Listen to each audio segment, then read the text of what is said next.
Bismillahirrahmanirrahim. Assalamualaikum warahmatullahi wabarakatuh. Salam sejahtera bagi kita semua. Terima kasih. Alhamdulillah kita sudah bergabung di praktikum mikrobiologi pangan dan sudah menerima penjelasan tentang berbagai tata tertib yang berlaku di laboratorium mikrobiologi pangan. Tentu Anda sudah mendapatkan buku pedoman praktikum dan di dalamnya juga disediakan untuk Anda melaporkan baik data maupun pembahasan terkait hasil pekerjaan Anda di laboratorium ini. Nah, pada hari ini kita akan melakukan persiapan untuk praktikum materi pertama, dan tentunya supaya mempersingkat waktu kita di laboratorium, maka Anda harus atau diwajibkan untuk menyimak video ini. Baik, seperti yang sudah disampaikan di kuliah bahwa mikrobiologi pangan kita akan bekerja dengan mikroorganisme atau organisme yang kecil, tidak kasat mata, harus dibantu dengan mikroskop untuk bisa melihatnya. Nah, tentu saja ada metode yang paling umum dilakukan di laboratorium mikrobiologi pangan, yaitu metode aseptis. Seperti yang sudah dicontohkan pada saat penjelasan tentang tata tertib, maka Anda harus mengelap meja, kemudian mencuci tangan, menyemprot tangan Anda dengan alkohol, dan bekerja dengan api. Itu adalah salah satu dari atau sebagian dari teknik aseptis yang kita lakukan. Selain peralatannya harus disterilkan dengan menggunakan autoclave ataupun dengan oven. Ada beberapa peralatan yang mungkin sudah pernah Anda temukan di laboratorium lain, tetapi fungsinya menjadi berbeda ketika ada di laboratorium mikrobiologi pangan. Baik, nanti Ibu akan jelaskan terkait dengan berbagai peralatan yang akan kita gunakan selama di laboratorium mikrobiologi pangan ini. Yang pertama adalah cawan Petri. Ini cawan Petri. Cawan Petri terdiri dari dua bagian. Yang pertama adalah bagian bawah untuk menampung media, kemudian bagian atas sebagai tutupnya. Ketika Anda menaruh cawan Petri, tidak boleh Anda langsung meletakkan di meja seperti ini, karena ada kemungkinan cawan Petri ini tutupnya akan terbuka sehingga akan masuk udara dari luar dan mengkontaminasi bagian dalam. Ya, jadi caranya adalah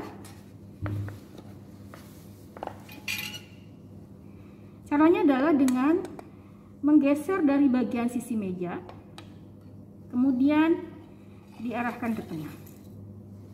Ya, ulang lagi ya. Jadi ketika mengambil pun demikian, tarik ke sisi meja, kemudian tahan bagian bawahnya, ya, seperti itu. Baik, kemudian apabila kita menggunakan cawan Petri, ya, cawan Petri yang biasa kita gunakan itu biasanya steril. Nah, untuk membukanya ketika kita akan mengambil mikroba di dalamnya ataupun untuk menanam mikroba ke dalamnya, kita ada teknik tertentu ya yang harus Anda ikuti, ya, adalah dengan menaruh 3 jari di bagian bawah, kemudian telunjuk dan ibu jari di bagian sisi dari tutup cawan Petri, sehingga kita bisa membukanya tanpa perlu dengan menggunakan 2 tangan. Dan posisi yang terbuka ini biasanya diarahkan ke api, sehingga akan meminimalisir kontaminasi dari udara. Ini adalah bagian dari teknik aseptis yang kita pelajari. Alat yang berikutnya adalah gelas ukur. Mungkin sudah pernah lihat gelas ukur di laboratorium kimia, ya. Nah, ini di laboratorium mikrobiologi pun manfaatnya atau fungsinya adalah untuk mengukur cairan, mengukur volume cairan. Ya, tetapi ini tidak untuk steril. Biasanya kalau untuk steril kita menggunakan mikropipet. Ya. Kemudian yang berikutnya adalah gelas piala. Gelas piala biasanya kita gunakan untuk misalnya melarutkan media ataupun untuk menyimpan tips dan lain sebagainya yang bisa disteril. Kemudian jarum atau loop inokulasi. ya. Seperti ini, jadi ada gagangnya, kemudian ada bagian kawat. Seperti ini, ya.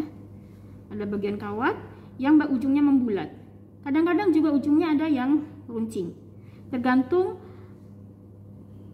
kegunaannya nanti. Kalau yang membulat biasanya adalah untuk mengambil mikroorganisme di permukaan atau menanam mikroorganisme di permukaan media. Sedangkan untuk yang runcing itu biasanya untuk menanam mikroorganisme air anaerob yang tidak perlu oksigen bebas, ya, untuk ditancapkan masuk ke dalam media. Yang berikutnya adalah kapas dan kertas sampul. Fungsi dari kapas adalah untuk menjadi sumbat dari alat gelas, misalnya tabung reaksi ataupun Erlenmeyer ketika dilakukan sterilisasi. Sedangkan kertas sampul digunakan untuk membungkus cawan Petri ketika dilakukan sterilisasi. Nah, ini adalah cawan Petri yang masih steril karena masih terbungkus, ya. Jadi cara membungkusnya seperti ini ya. Nah, supaya Anda ketika bukanya juga gampang. Kalau ini kita pakai kertas serius, tidak apa-apa, tidak harus pakai kertas sampul, ya. Seperti ini, dilipat, kemudian Anda susun di autoclave. Biasanya dikantongi plastik dulu ya supaya tidak basah, kemudian susun di autoclave. Berikutnya adalah kaca objek dan kaca penutup. Mungkin di SMA Anda sudah pernah melihat kaca objek dan kaca penutup. Ini adalah kaca preparat atau kaca objek. Dan kemudian ini adalah, mudah-mudahan terlihat ya, ini adalah kaca penutupnya. Nanti akan dijelaskan bagaimana cara membuat preparat untuk kaca penutup, kaca preparat dan kaca penutup ini. Kemudian labu Erlenmeyer. Labu Erlenmeyer di laboratorium mikrobiologi pangan biasanya digunakan sebagai wadah dari media steril ataupun sebagai tempat pembiakan mikroba cair, ya. Ini diberi sumbat, tadi sumbat kapas, salah satunya fungsinya adalah untuk menyumbat mulut dari Erlenmeyer. Kemudian biasanya kapas itu dibungkus lagi oleh kain kasak, lalu dilapis lagi dengan aluminium foil seperti ini, lalu disterilisasi. Tentunya di sini ada isinya ya. Berikutnya lampu Bunsen. Lampu Bunsen ini berisi spiritus, ya, digunakan sebagai sumber api ketika kita melakukan pekerjaan secara aseptis. Jangan lupa tutup selalu kembali di tempatnya ketika tidak sedang digunakan. Selanjutnya adalah pipet volumetrik. Ini ada pipet volumetrik, ada pipet ukur, ya. Terlihat bedanya kan? Ya. Pipet volume biasanya hanya, ya, pipet volume biasanya hanya untuk mengukur satu volume saja, ya. Sedangkan pipet ukur ini ada skala-skalanya sehingga kita bisa mengukur dengan berbagai volume, ya. Dan ketika Anda memegang pipet, yang betul adalah seperti ini, ya. Yang betul ada seperti ini, bukan begini, ya. Jadi telunjuk, kemudian Anda letakkan jari yang lainnya seperti ini, ya. Ditutup supaya pipet ini tetap steril. Kemudian ketika kita memasangkan bulb, ya, atau bola hisap seperti ini, ya. Ini untuk menarik, masih ingat ya, di lab kimia ini untuk tekan bagian atas. Oke, kita lanjutkan pipet tetes. Pipet tetes seperti biasa ya, Anda pernah temukan di laboratorium kimia ya, biasanya mengambil cairan yang tanpa volume. Kemudian spatula. Spatula ada dua jenis, ada yang kaca ataupun ada yang dari logam. Ya, seperti ini sama saja fungsinya adalah untuk mengambil bahan ya dan mengaduk larutan. Kemudian batang L. Nah, mari kita bermain lagi dengan cawan Petri. Ya. Ini batang L. Ini memang L bentuknya, ya. Pertama-tama setelah memastikan tangan kita bersih, ya, cuci tangan, kemudian disemprot alkohol, ya, kita nyalakan api. Kalau tidak yakin, kita semprot lagi tangan kita.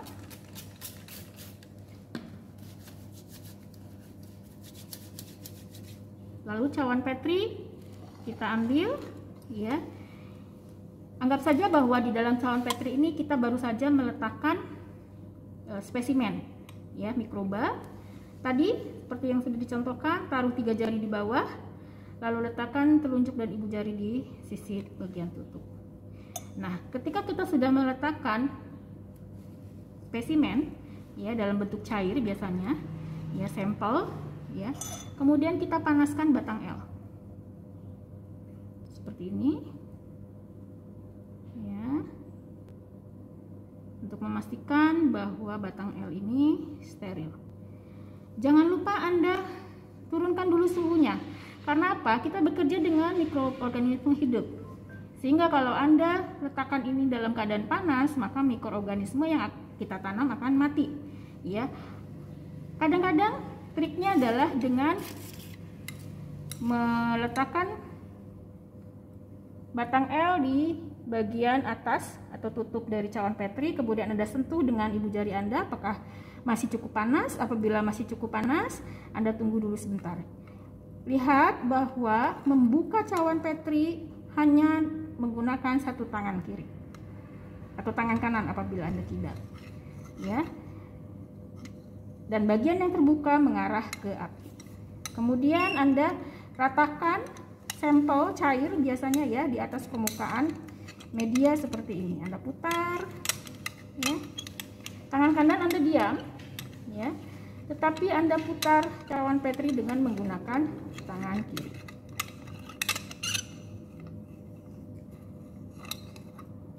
Anda panaskan lagi, ya. Kemudian Anda simpan. Jangan lupa Anda panaskan bagian pinggir dari cawan Petri ini sebelum Anda letakkan di meja. Alat berikutnya adalah tabung reaksi yang biasanya di laboratorium mikrobiologi pangan digunakan sebagai tempat biakan. Ya, jadi mikroorganisme ditanam di sini dengan menggunakan media, baik media agar miring, agar tegak, ataupun agar cair. Ya. Nah, tabung ini biasanya disumbat oleh kapas yang dilapis dengan kasa, ataupun kalau memang sudah ada tersedia seperti ini tabung bertutup ulir. Ya. Ini adalah mikropipet. Tadi sudah dijelaskan tentang pipet yang terbuat dari gelas dengan pipet volume ataupun dengan pipet ukur. Nah, yang saya sampaikan sekarang adalah mikropipet. Dengan mikropipet ini akan lebih mudah untuk mengambil cairan dan lebih terukur dengan tepat. Ya. Cara menggunakannya, Anda pegang seperti ini, ya, lalu ini bagian yang ditekan. Ya. Ada dua jenis mikropipet ini. Ya, ada yang fix, ya, seperti ini. Ini fix ukurannya 1 mili. Ya. Ini fix ukurannya 1 mili, 1000 mikroliter, ya. Yang ini juga fix, 500 mikroliter. Oke, dan sedangkan kalau ini adalah adjustable micropipette. Ini bisa diatur dengan cara diputar bagian pangkalnya. Berapa banyak cairan yang ingin kita ukur, ya, kita ambil. Misalnya kita ukur ke 100, ya.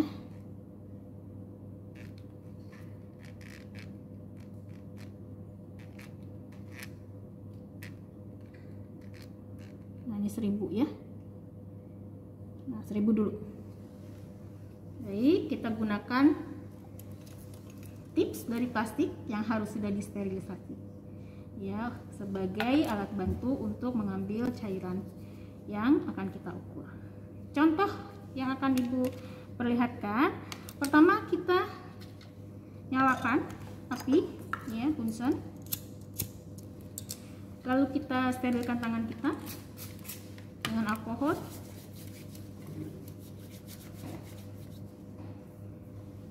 Nah, ini adalah biakan, ya.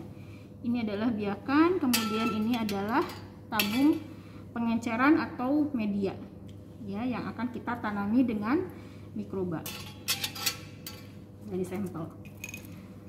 Pertama-tama kita buka wadah tips, ya, kemudian arahkan ke api seperti ini, ya, lalu kita tekan tips, ya, lalu ambil.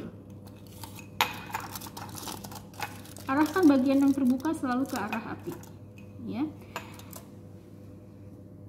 Kita posisikan memegang micropipette seperti ini dan jangan jauh dari api. Usahakan untuk tidak jauh dari api, ya, untuk mencegah kontaminasi yang kemungkinan hadir dari udara. Kemudian kita ambil sampel, ya. Jangan lupa kita bekerja sendiri, tidak dibantu oleh orang lain. Bagaimana cara membuka tutup ini supaya kita bisa bekerja sendiri? Perhatikan cara memegang tutup tabung, ya. Dan mulut tabung ketika sedang terbuka arahkan ke api, ya, dan pipet jangan terlalu jauh dari api. Kemudian Anda masukkan tips ke dalam sampel sambil Anda tekan pangkal dari micropipette dan tarik, ya, lepaskan pangkalnya.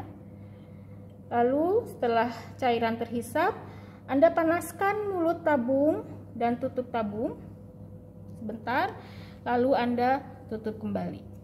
Anda bisa kuatkan setelah Anda selesai bekerja.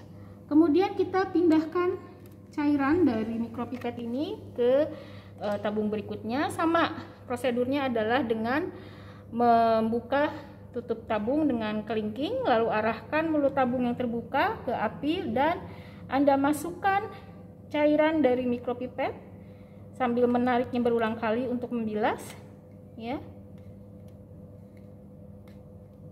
Dan terakhir adalah Anda ambil lagi, ya, untuk pengenceran berikutnya. Lalu Anda pindahkan ke tabung ketiga. Sama, ya, cara membukanya juga dengan menggunakan kelingking dan arahkan mulut tabung yang terbuka ke arah api, lalu masukkan cairan yang ada di micropipette dan dibilas seperti ini. Panaskan dulu mulut tabung dan tutup tabung, kemudian dipasang kembali. Sehingga Anda lihat ada degradasi warna dari cairan yang sudah diencerkan atau sampel yang sudah diencerkan. Selesai menggunakan Bunsen, Anda harus mematikannya. Alat selanjutnya yang Ibu akan jelaskan adalah dispenser, ya.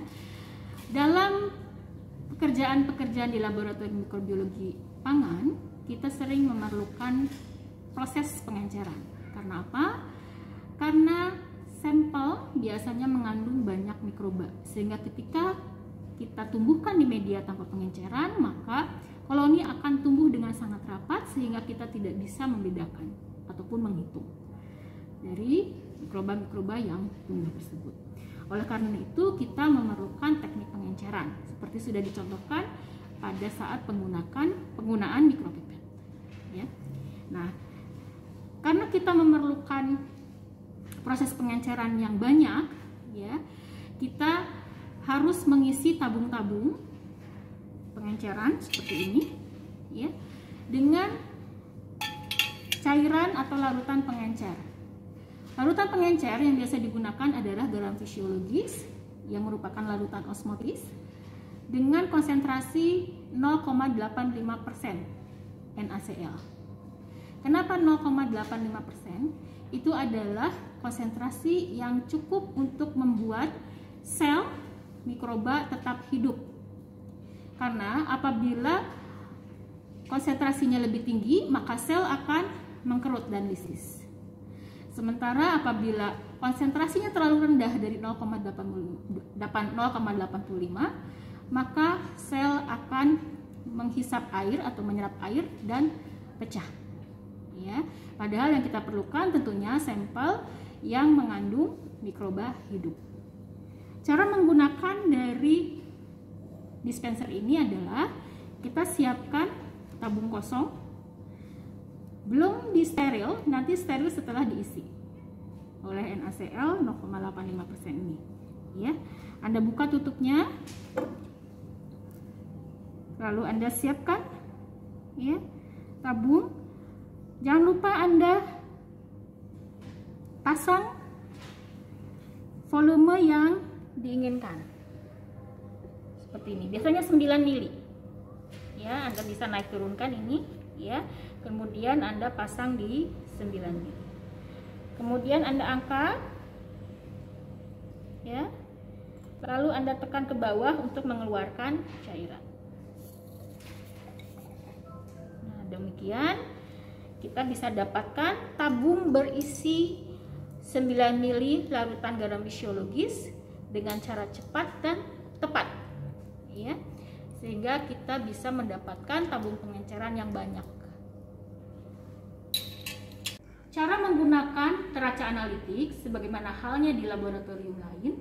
Di laboratorium mikrobiologi dasar juga Anda bisa melakukan prosedurnya dengan cara menyalakan, kemudian Anda buka pintu geser, lalu menyimpan wadah di atas timbangan, lalu mentera sehingga keluar angka 0. Setelah itu baru kita menimbang bahan sesuai dengan keperluan kita.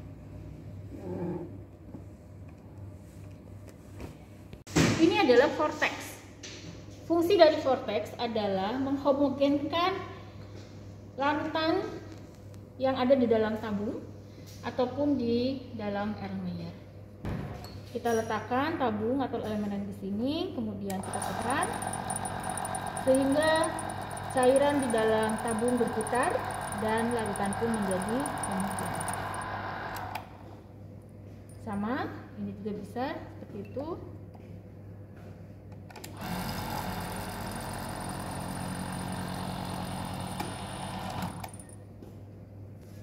Sehingga terlihat cairan menjadi lebih. Berikutnya saya perkenalkan lagi hot plate berspiral, ya, sehingga Anda bisa memanaskan larutan sekaligus memutar cairan di dalamnya sehingga menjadi homogen. Caranya Anda masukkan magnet spiral ke dalam lampu Erlenmeyer, lalu pasang pemanas dan kita putar seperti ini.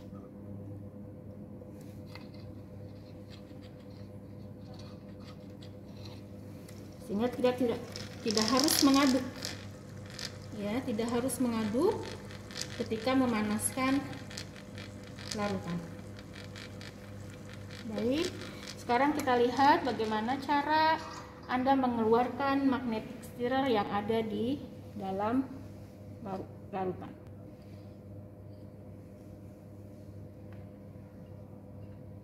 Kita buka dulu ya.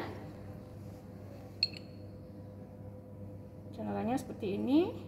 Kita tarik dengan magnetic stirrer yang di luar. Lalu kita ambil. Ini adalah koloni counter atau penghitung koloni. Ini adalah bagian kaca pembesarnya seperti ini. Kemudian ini adalah tempat menaruh cawan Petri yang akan kita hitung medianya. Ada garis-garis. Kemudian kita nyalakan.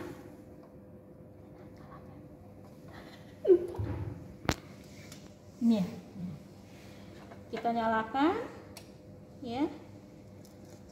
Seperti ini, dan kita taruh cawan Petri ya yang sudah ditumbuhi oleh koloni seperti ini di bagian cawan penghitungnya. Kita reset dulu supaya 0 ya. Kemudian dengan kaca pembesar Anda bisa melihat dari bagian atas supaya terlihat koloninya. Lalu kemudian kita tandai bagian yang sudah atau koloni yang sudah kita hitung dengan cara menekan dengan menggunakan spidol bukan permanen ya, sehingga bunyi dan angka akan bertambah.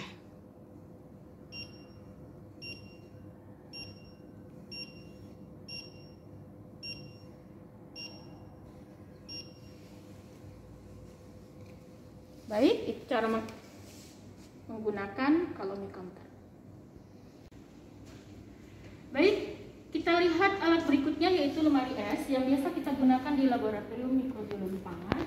Adalah berfungsi untuk menyimpan sampel ataupun mikroba. Ya, koleksi mikroba biasanya kita simpan di sini. Bisa kita lihat. Penelitian-penelitian juga menggunakan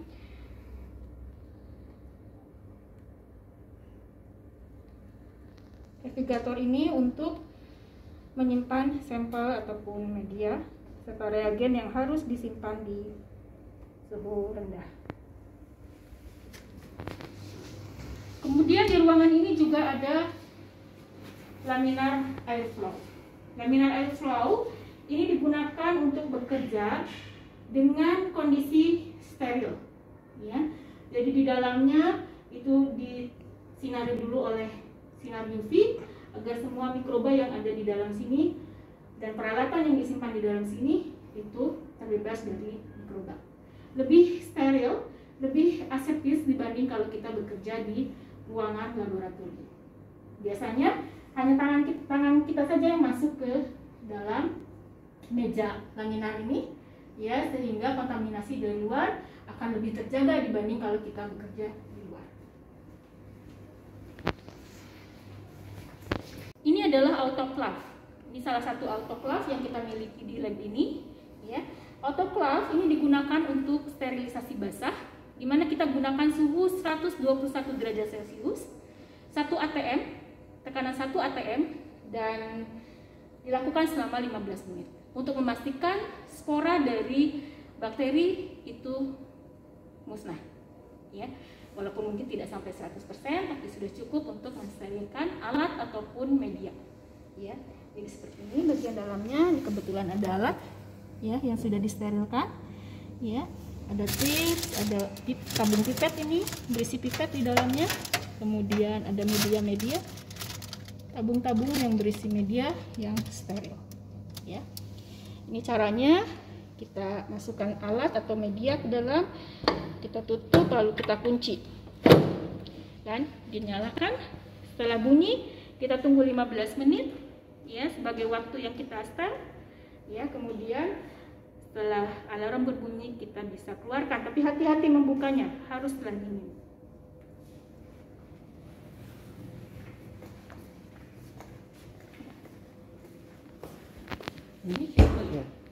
Ini autoclave juga, Ini adalah salah satu autoclave yang kita miliki juga. Selain autoclave yang kecil sana, ini kapasitasnya lebih besar. Prinsip kerjanya sama, yaitu dengan menggunakan panas 121 derajat Celcius yang umumnya digunakan, kemudian tekanannya 1 atm, dan waktunya 15 menit. Ini kapasitasnya lebih besar dibandingkan autoclave yang kecil tadi, seperti ini.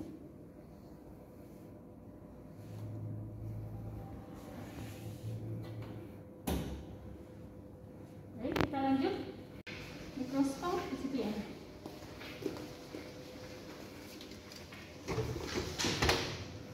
Ini inkubator kan? Ini inkubator kan, bukan oven kan? Ini adalah inkubator. Ada 2 inkubator yang kita miliki, ya. Kita bisa lihat isinya seperti apa.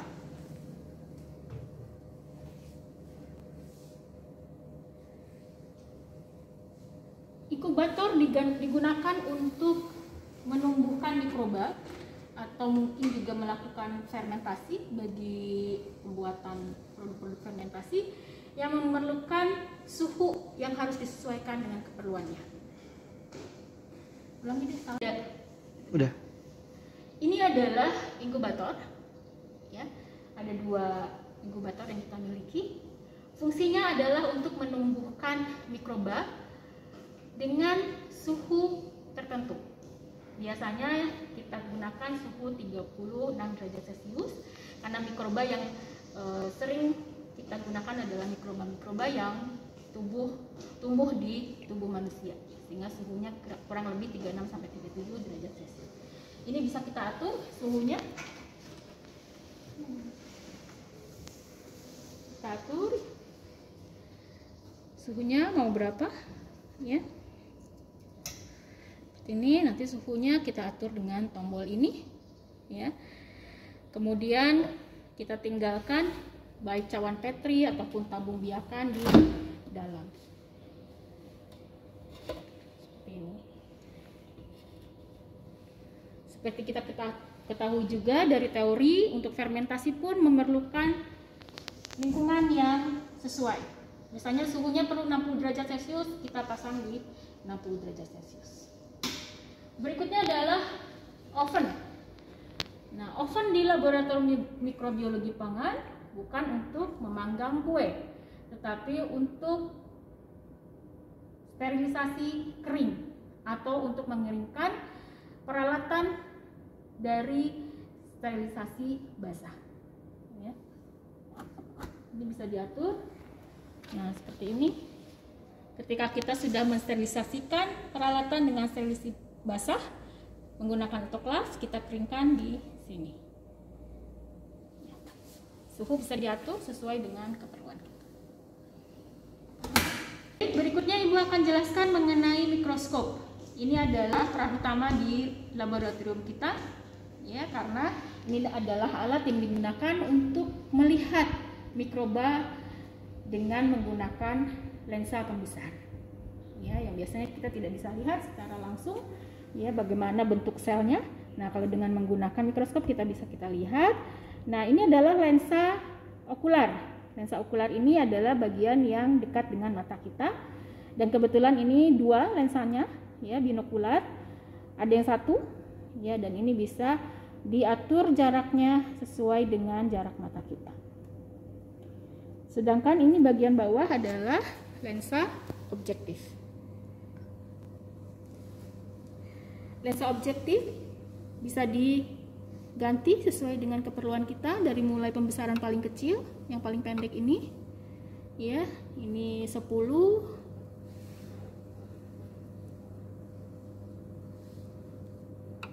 maaf, ini 4, kemudian ini 10, kemudian 40 dan 100.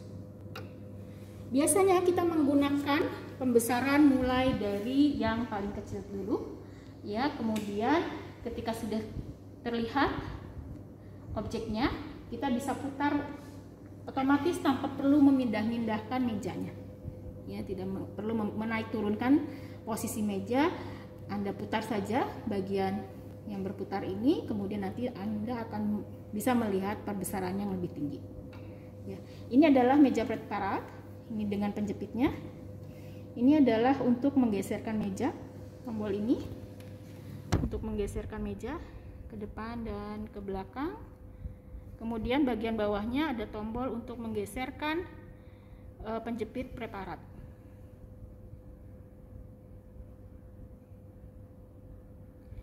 Nah, kemudian di sini ada tombol, ya, di kanan dan kiri. Ini ada tombol.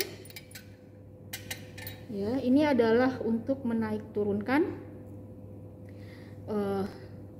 meja, ya. Ini yang adalah bagian yang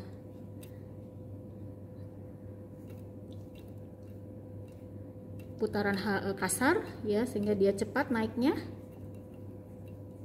Sedangkan bagian luarnya adalah putaran halus. Jadi kita putar dulu secara cepat, setelah ketemu objeknya baru kemudian kita turunkan perlahan, ya, dan kita fokuskan dengan pemutar halus. Baik, kita sekarang jelaskan bagaimana cara menggunakan mikroskop. Sebelum menggunakan mikroskop, kita berlatih dulu untuk membuat spesimen. Ya, kita siapkan dulu preparat, ya, dan penutupnya, ya. Misalnya ini biakan, ya, kita taruh saja di sini dulu. Karena ini tidak harus steril, ya, maka diambil dengan menggunakan pipet biasa saja, tidak harus steril. Kita kemudian teteskan saja sedikit.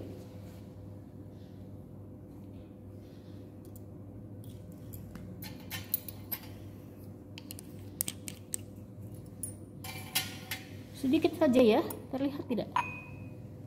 Ya, oke. Kemudian Anda tutup dengan cara posisi jari Anda seperti ini, ya. Kemudian Anda letakkan kaca penutup di ujung dari kaca objek dengan posisi sekitar 45 derajat, lalu tarik sambil diturunkan perlahan sehingga preparat tidak menimbulkan gelembung udara yang terperangkap di dalamnya, ya, karena gelembung udara kadang-kadang mengganggu interpretasi kita ketika kita melihat di bawah mikroskop. Lalu kita pasang,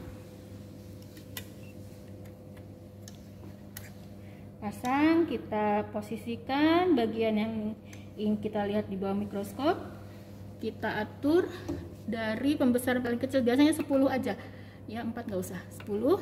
Kemudian kita naikkan, ya, kita naikkan meja hingga dekat sekali ke bagian preparat, ya, lensa dan preparat dekat sekali, ya. Lalu kita lihat di bawah, lihat mata kita pasang, ya, di lensa okuler. Lalu tangan kita letakkan di pemutar kasar, lalu perlahan turunkan, ya, caranya seperti itu. Jadi dekatkan dulu meja dengan lensa, kemudian sambil melihat kita turunkan perlahan hingga nanti akan tertangkap bayangan dari spesimen yang kita amati. Setelah dapat tangkapan bayangannya, lalu kita fokuskan dengan pengatur halus, ya, sehingga nanti kita bisa lihat di layar, ya. Misalnya ini, ya, ini contohnya adalah mikroba yang ada di cairan fermentasi sawi.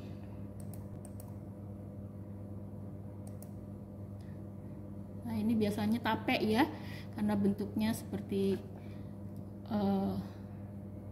Saccharomyces, ya, bulat-bulat oval. Stop dulu. Ya.